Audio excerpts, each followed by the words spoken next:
Hello everyone, welcome to my update US gossip channel.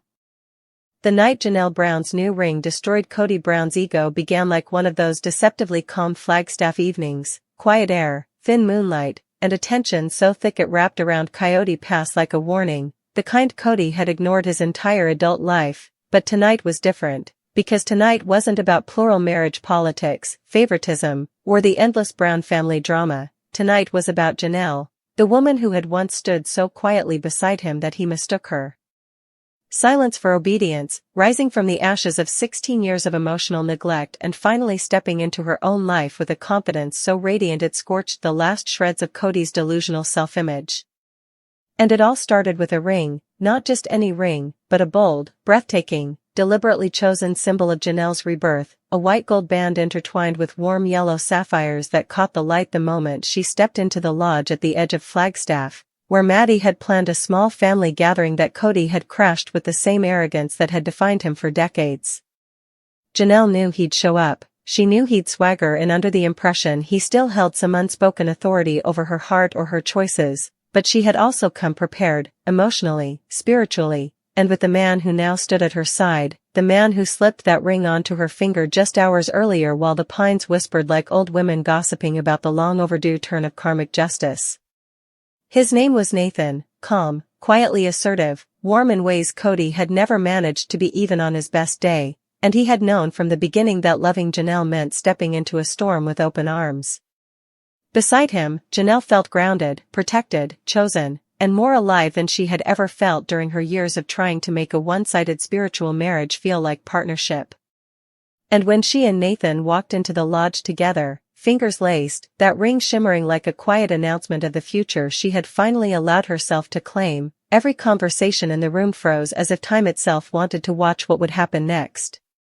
Kody's eyes were the first to land on the ring, not the man, because of course Kody always noticed objects before emotions, symbols before meanings, threats before truths, and his jaw tensed so sharply that even Robin, who had trailed behind him with anxious eyes, gently touched his arm as if reminding him not to make a scene, though she already knew he would. His ego was too fragile, too chemically wired to the idea that his wives, even the ex-wives, still revolved around him like planets caught in a gravitational pull he no longer possessed. And Janelle? She didn't even look at him at first, because the power she carried now came from the certainty that she didn't need to prove anything anymore, not rage, not righteousness, not regret. She had already moved on. But Kody, fueled by the same restless insecurity that had destroyed his relationships with their adult children, stepped forward with that forced charisma he used when he wanted to mask panic, and said, too loudly, "What's that on your hand?" as if he hadn't already burned the image of the ring into his memory. The room tensed, Maddie glared, Logan shifted protectively near his mother, even Aurora and Dayton looked uncomfortable, but Janelle lifted her hand with the kind of soft, devastating grace that only comes from complete emotional liberation. "This," she said, tilting her fingers so the ring glimmered directly in the lodge's warm golden lights. "This is my engagement ring." The silence snapped. Kody inhaled like he'd been punched, because nothing, not Christine's remarriage, not Mary's emotional exit, not his estrangement from half his kids, had ever delivered a blow quite like this. Janelle, the woman he believed would always be neutral, dependable, accessible, had found someone who wasn't him. And Nathan stepped forward, not aggressively, but with the calm dignity of a man who knows he doesn't need to posture to prove strength, and extended his hand. "We haven't been formally introduced," he said. "I'm Nathan, Janelle's fiancé." Kody didn't take the hand. He stared at it like it was an insult delivered with a bow. The air thickened with embarrassment, but Nathan didn't retreat, he simply lowered his hand, still composed. Janelle's sons shifted again, reading the room, reading their father, preparing for whatever verbal storm he was about to unleash, but Janelle remained still. She'd spent too many years reacting to Kody's emotional swings, she wasn't giving him that power again. Kody finally blinked and managed, through clenched teeth, "Fiancé? Since when?" And Janelle smiled, small, serene, devastating. "Since I chose happiness," she answered. The line hit harder than any argument. Harder than any confession. Harder than Christine remarrying. harder than Mary moving on. Harder than Robin crying through entire seasons while insisting on loyalty she didn't reciprocate. Because Janelle had never been cruel, never been confrontational. She'd always been direct, but never cutting. And yet, tonight, the truth landed with surgical precision. She chose happiness, and it wasn't him. Robin tried to smooth things over, her voice soft, hesitant, but even she couldn't figure out how to spin this moment into something that wouldn't bother Kody.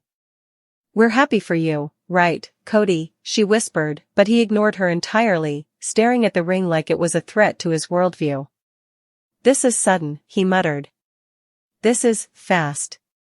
But everyone who knew Janelle, everyone who watched her fight her way out of debt, rebuild her independence, stay strong through heartbreak, loss, and impossible family dynamics, knew it wasn't fast. It was overdue. And Nathan, sensing the tension rising in the way only someone emotionally intelligent could, stepped closer to Janelle, their shoulders nearly touching, a soft reassurance that he was there with her, not above her, not pulling her, not controlling her, but beside her. "Janelle and I have been building something real for a long time," he said evenly. "We wanted to tell the kids first. Tonight was supposed to be about family." The implication hung in the air, it wasn't supposed to be about Kody. And that was precisely why he was unraveling. Kody's ego couldn't compute this. He paced, sharp steps, dramatic turns, the same restless energy he displayed every time one of his wives dared to exert independence. "So that's it?" he snapped. "You're just replacing me?" Maddie stepped forward before Janelle could respond. "Dad," she said firmly, "nobody's replacing you. Mom just moved on." Kody tensed at the word moved, as if movement itself were an insult. But the truth was undeniable. Janelle had moved emotionally, mentally, spiritually, physically, and the ring on her finger was the final symbol of that journey. A journey he no longer had access to. He tried again, voice trembling. "Why didn't you tell me?" Janelle inhaled, patient. "Because it wasn't about you," she said softly. "Not anymore." The finality in her voice sliced through the last remaining thread of hope Kody had been clinging to. For years, he believed Janelle would return to his orbit eventually, that she'd tire of independence, that she'd crave the structure of the family they once pretended to be. But the woman standing before him wasn't the woman who once waited for emotional scraps. She was a woman in love, with her life, her future, and the man beside her. And Kody realized, maybe for the first time, that he couldn't compete. Not because Nathan had money, status, or power, none of which mattered to Janelle, but because Nathan listened, respected, and genuinely adored her. As the lodge filled with murmurs and shifting energy, Kody stepped back, stunned into a rare, uncharacteristic silence, and something subtle but unmistakable happened, his ego deflated. Completely. Suddenly. Publicly.